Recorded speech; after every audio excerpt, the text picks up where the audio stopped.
Teman-teman Pathfinder, nama saya Aljiru Ferol. Pada hari ini saya akan menyampaikan firman Tuhan yang berjudul Saya akan pergi dan belajar mendengarkan suaranya di dalam doa. Ayat kutipannya terdapat dalam Matius 7 ayat 8. Karena setiap orang yang meminta menerima, dan setiap orang yang mencari mendapat, dan setiap orang yang mengetok baginya pintu dibukakan.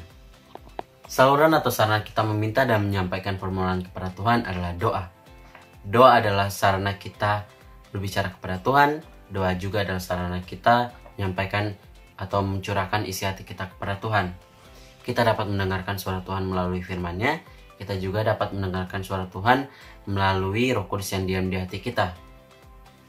Terdapat formula sederhana dalam permohonan doa kita kepada Tuhan dan dalam Tuhan menjawab doa-doa kita, yaitu nama formulanya adalah formula ABCD.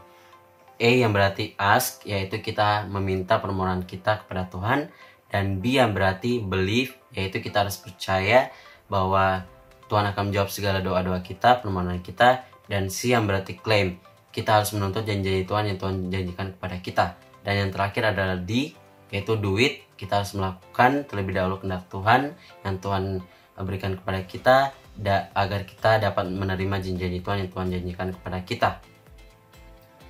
Di kehidupan kita terdapat dua permohonan, yaitu permohonan dalam keinginan dan juga permohonan dalam kebutuhan. Kebutuhan dan keinginan sangatlah tipis bedanya. Kita seringkali menganggap bahwa itu adalah keinginan kita, padahal itu adalah kebutuhan kita. Terdapat dua contoh di dalam Alkitab, dalam teori permohonan dan dalam keinginan dan permohonan dalam kebutuhan. Yaitu yang pertama dalam keinginan, yaitu bangsa Israel pada waktu itu meminta kepada Tuhan, menginginkan raja untuk memimpin mereka, padahal Tuhan sendiri yang sudah memimpin mereka melalui nabi-nabinya. Dan yang kedua adalah Raja Salomo yang meminta melalui kebutuhan, yaitu dia membutuhkan hikmat dari Tuhan agar Tuhan berikan kepadanya hikmat yang besar agar dapat memimpin bangsanya dengan baik.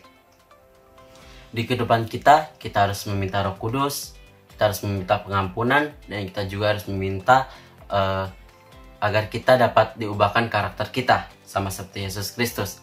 Secara garis besar, kita dapat meminta Roh Kudus untuk mengubahkan karakter kita sama seperti Yesus Kristus, dan Tuhan yang mengubahkan sendiri kepada kita.